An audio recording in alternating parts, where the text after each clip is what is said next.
Hey guys, so since recently Richard has been accumulating a luxury watch collection of nearly $1 million, I thought I would shoot a quick video showing off my own luxury watch collection with a twist. I have nearly 14 luxury replica watches, so I figured I would add my input of my nearly 2 year experience buying, selling, trading replica watches. I think unless you're someone like Richard that can really afford to blow money on the real thing, even if you're a hex shark or dolphin, I still think you should consider getting the replica versus the real thing. Now, of course, if you're getting something like an entry-level Rolex that's 10, 20, 30K, that's relatively attainable and you can treat yourself. But if your dream watch is like a Patek Philippe, if it's a Hublot, a higher end Rolex watch, an AP, for example, that's perhaps high 5 figures, low or mid 6 figures, I'd really recommend taking a look at a replica watch. There's different tiers of replica watches. Here's my watch collection. I'll give you guys a closer look at later.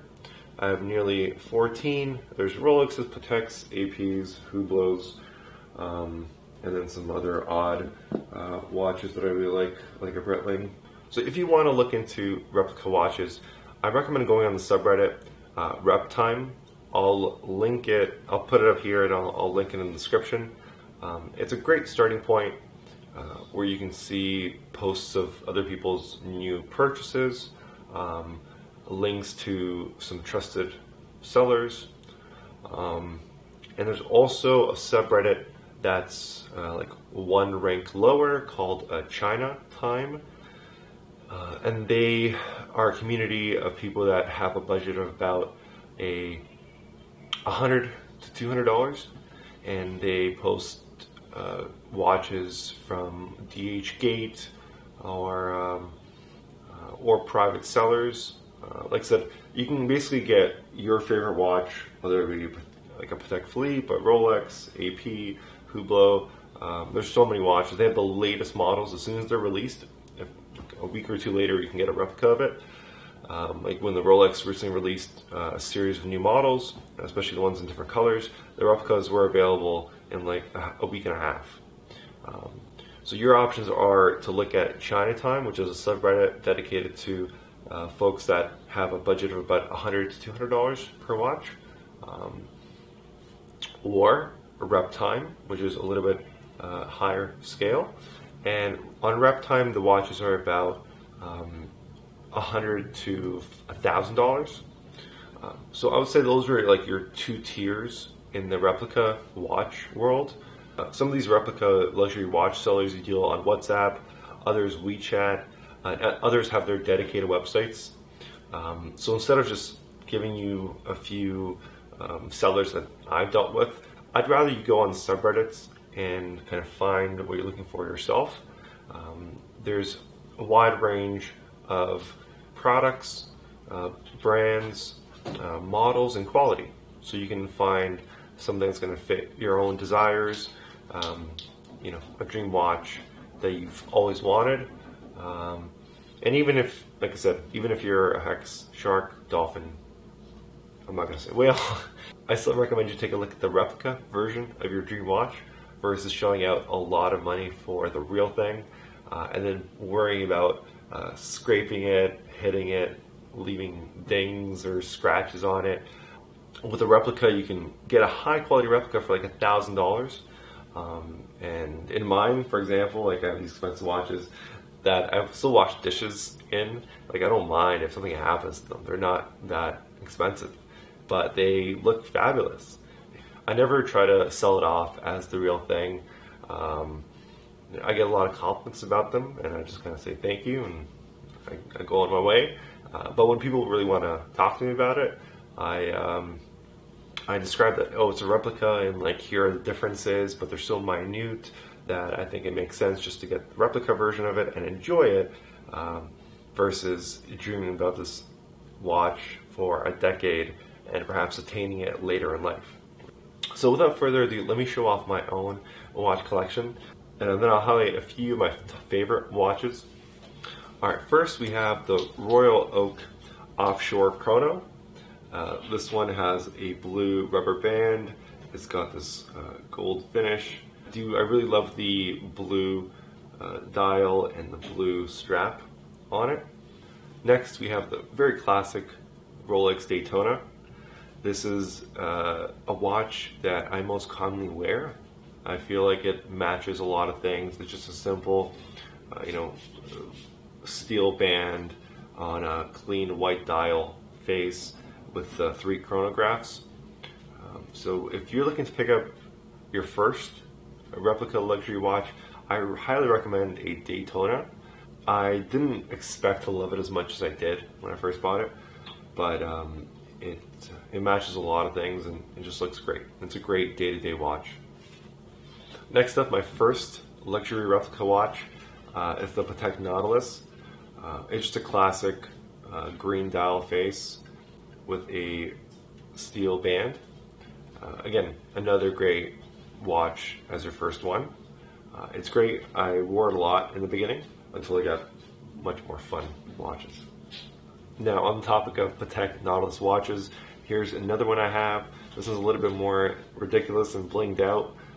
It's got a white face and just gold trim with these beautiful little flowers inscribed all over it, on the band, on the face, like that. Now, on the topic of other high-end replica luxury watches, here's the AP Royal Oak Self-Winder.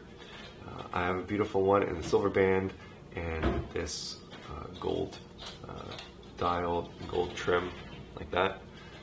This one I also like a lot. This one's on the heavy end. If you like to wear a heavy watch, highly recommend this one. Now, let's move on to the Hublots. I'm personally a big fan of their look, and I initially got into luxury watches because I love the look of the Hublot. So here's a classic Fusion Black watch I have. I think everyone should have a plain black watch in their collection. It goes with a lot of things that you can wear, and I picked Hublot Fusion Black to be my all black watch. Now I also have a, where is it? I also have a blue version with the gold trim. This is not really my favorite. It's not really a really good finish, but again, the point of it is have more replica watches to kind of mix and match your outfits. The more options, the better, even if they're of varying grade of replica. Alright, next up I have a Breitling. I just have one in my collection, but I'm thinking of picking up 1 or 2 more. So this is a Navitimer 1, 46mm. Surprisingly, this also goes well with a lot of outfits. It's a pretty big watch, right? It's 46mm, and it's got a beautiful black leather band on it. I was also, similar to the Pateks, I was also really surprised at how much I loved it. And the Daytona, when I bought it because a lot of people were having this in their collection, so I figured it'd be a good buy. I'm pleasantly surprised with the look of this watch, and I highly recommend you pick up one yourself. Another Hublot in my collection is a Big Bang Meca 10 King Gold. Here's what it looks like. It's a little bit ridiculous, but again, I buy these just to have more options to match different outfits. If you're a fan of Hublot, you might like this one, and if you're not a fan of Hublot, you are going to barf when you see this watch. Next up, I have the Piguet. I don't know the type this is. It could be like a Type 10, but again, another big watch, a black face with just gold everything. I like this one a lot. It's my bulkiest watch.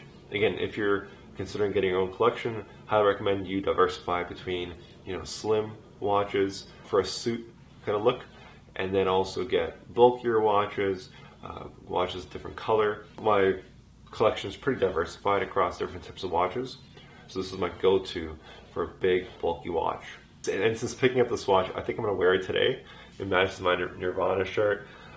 It's a fun little watch on a summer day. Now let's finish off with my Rolexes. I have 3 of them. First one is like a must-have. This is the Date 40mm. It's a white face and gold band. This one's actually really hard to get in the replica community. There's a lot more day dates with like a black face, with gem, but this one with just the Roman numerals and a clean white face with just your, day of the week and date dial. It's relatively hard to find. So if you're looking for an entry-level watch, highly recommend the Datejust, another great one. Here we have another Rolex Daytona that I have, but this one's like gem encrusted. It's got these fake gems, but again, I got it just to match other ridiculous outfits. It's a lot of fun. It's got a black face versus my other one, which is a white face Daytona. Again, different applications, different things you'd match this one with. There's a lot of replica watches with fake encrusted jewels out there, and this is the least ridiculous one I could get myself. And lastly, we have the Rolex Submariner Date.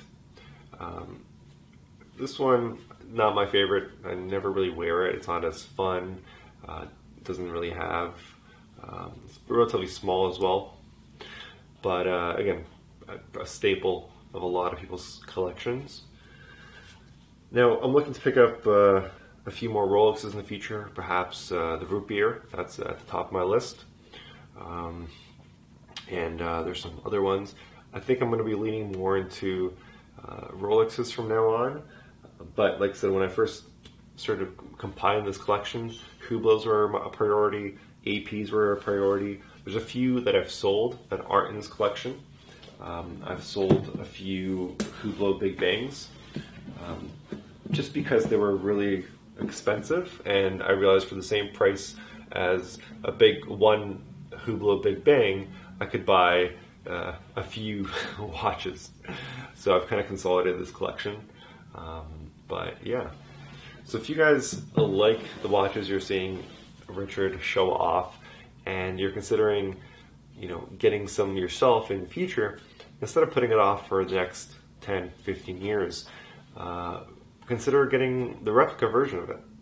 They can run you anywhere from $100 to $400, $600, $1,000 at the very, very high end. But on average, I would say a average looking replica, it's gonna pass. It's obviously gonna have its little quirks, but a good replica is gonna cost you about $100, and then a great one is gonna be like $400 or $600. And if it's really rare and really special, then it's more on the $1,000 end.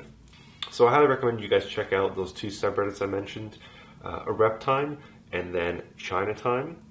Again, the point of the subreddits is instead of you entrusting a seller overseas showing you some photos, instead of you buying a watch off 𝙏𝙗𝐻𝐾 that you really don't know how it's going to look when it comes in, because they're just posting generic photos in their ad. You can use these subreddits to see the watches people have received in North America, for example, and judge for yourself whether that's a watch you're going to like, right? You can see the watch in different lighting. You can see, you just see more detail of the watch. And typically when people post their watch, they link to their source. So if you like it, you can go ahead and buy it. Another great part of these subreddits is, especially on China Time, they post coupons where you can get like massive deals. Like if you're buying like a $100 watch, sometimes there will be coupons where you can get like $20 off or $30 off. So there's actually half of these I bought with coupons, and it saved me like 40% off the watch. So definitely recommend you kind of stay active and see for any coupon drops. If you're interested to learn more and perhaps discuss the kind of watches you're in the market for, watches you may like, you may be considering, feel free to message me on Telegram. Again, if you go on my website, I have a section about me with links to my Telegram, YouTube, Twitter, email. Get in touch with me and we can talk about replica watches. Thanks for watching. Have a great day, guys. Bye.